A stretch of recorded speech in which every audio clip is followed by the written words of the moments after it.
Hi guys, welcome to DenimStitch Creative. This is David. Today I'm going to go over a capabilities deck presentation that we usually show our clients when we are in our either, strategy sessions or discovery calls, whatever you want to call it, sales calls.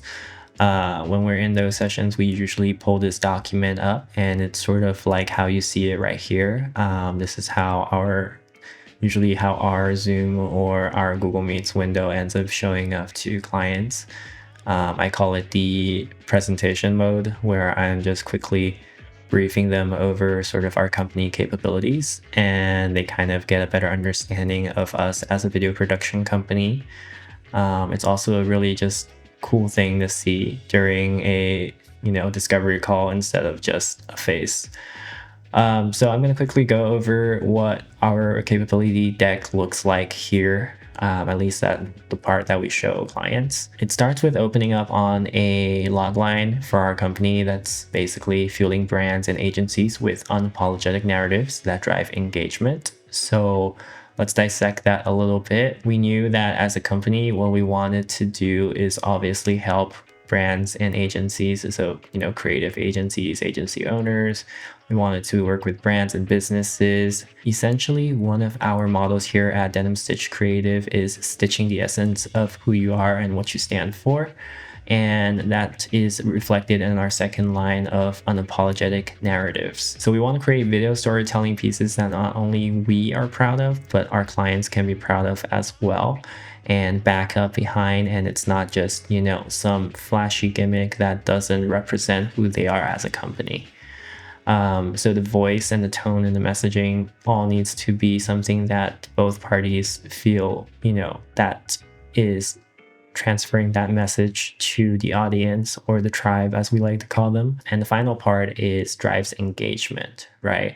So we have a very strong sense of that, the video for the commercial realm can't just be, it can't just be a pretty piece of artwork. It needs to also have actual value and ROI that it's bringing to the table for the businesses. So we always want to strive to create work that not only is unapologetically narrative, right, but also that it shows the business or client that we can actually produce results. So this is our little log line that I came up with here, and I kind of use it as a little quote to let the customer who's engaging with me know that, okay, so we understand we're not the perfect fit for everyone, and that's okay. We celebrate those who seek bold and unique stories. And that kind of tells people like, hey, when you work with DenimStitch, we're actually looking for a partnership. We might actually say no to you if we find that we're not a good fit. So we always want to make sure that, we're not taking in every single client around the world. It's like sometimes, back in the days when I haven't started my video production company yet, it was very hard to work with clients that are, that don't feel the same way as we did, or let's say there's a mismatch in our capabilities and our envisioning and to theirs because we just weren't speaking the same language, or we didn't have the same heart about this stuff.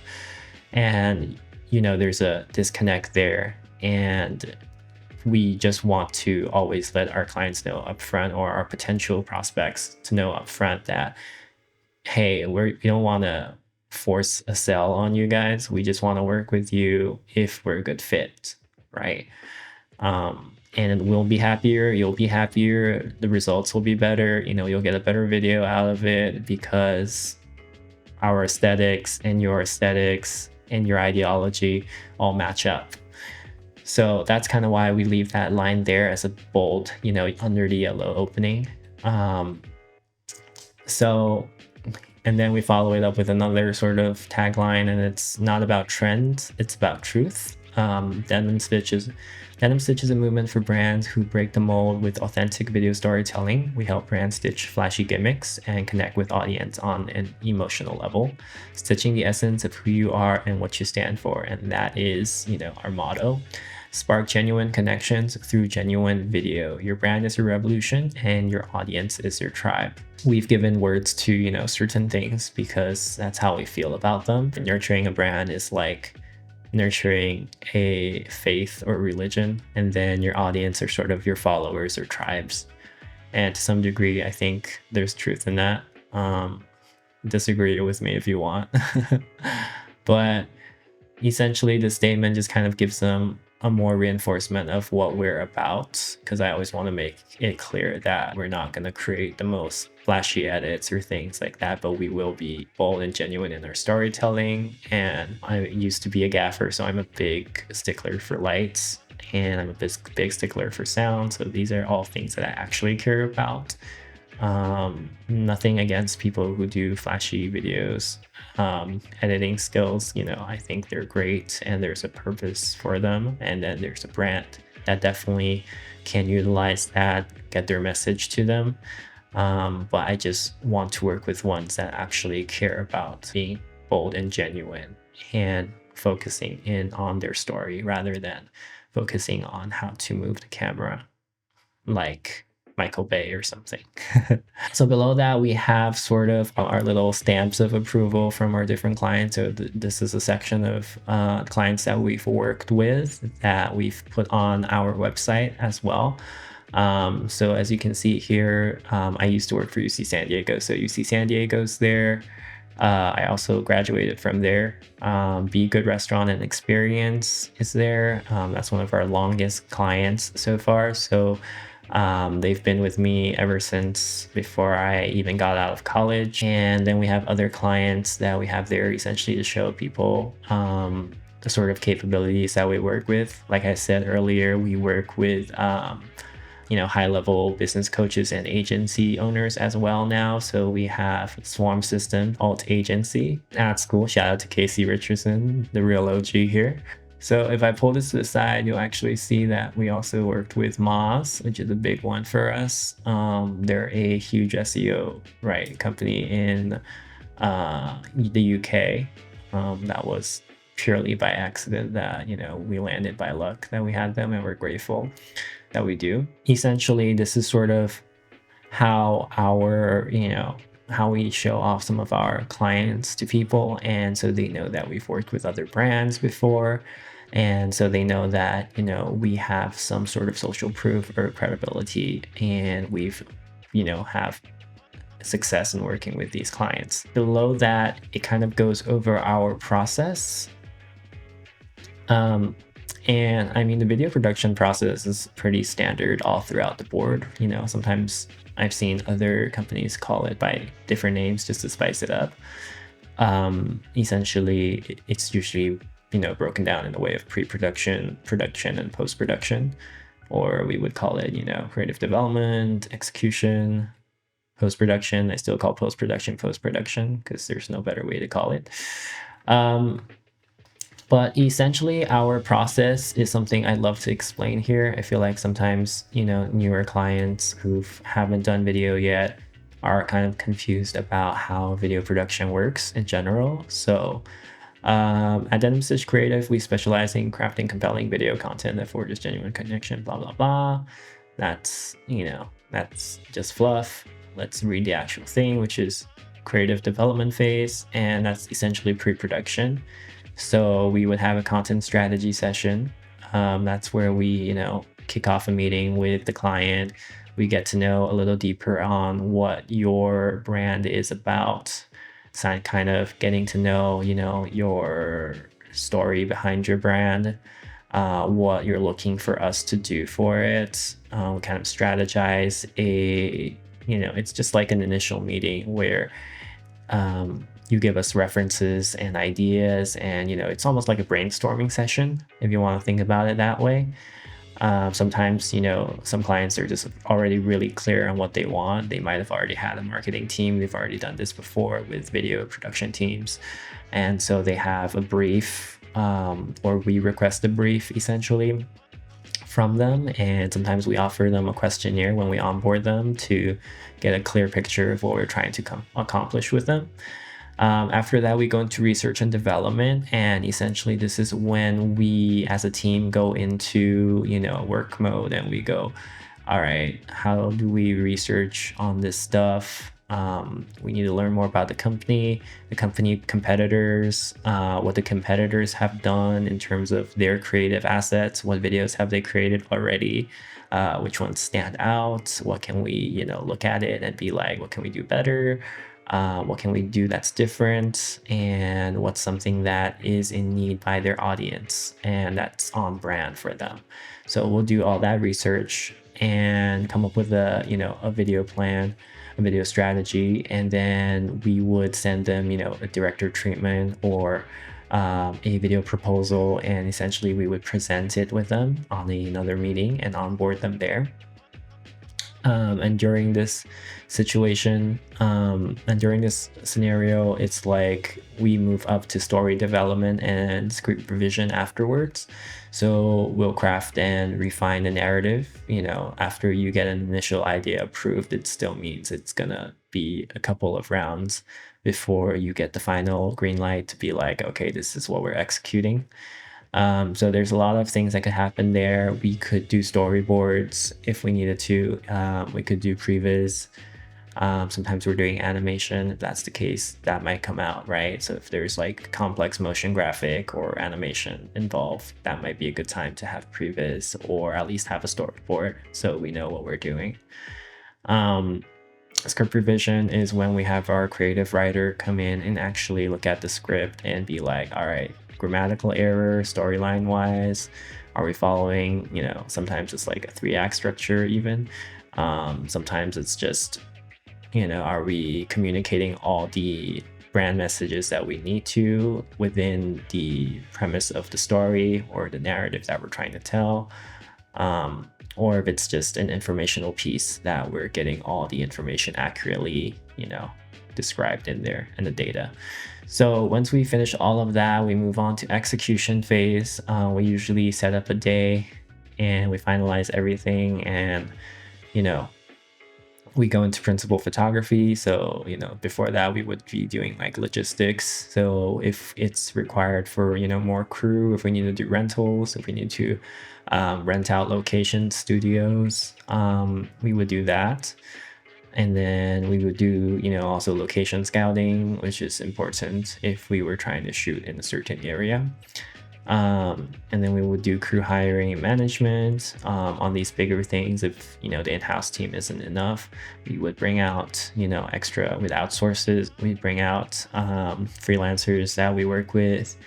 We have a whole roster of people that we usually are dependable and we work with, and then we would basically sign them up, and we would on the day of we would execute. Sometimes the clients likes to show up. Usually they have someone on set with us, just to keep track of what's going on. I've had a few shoots where that didn't happen. Obviously, sometimes we take pictures for them or videos and sort of send them stills and live stream all that.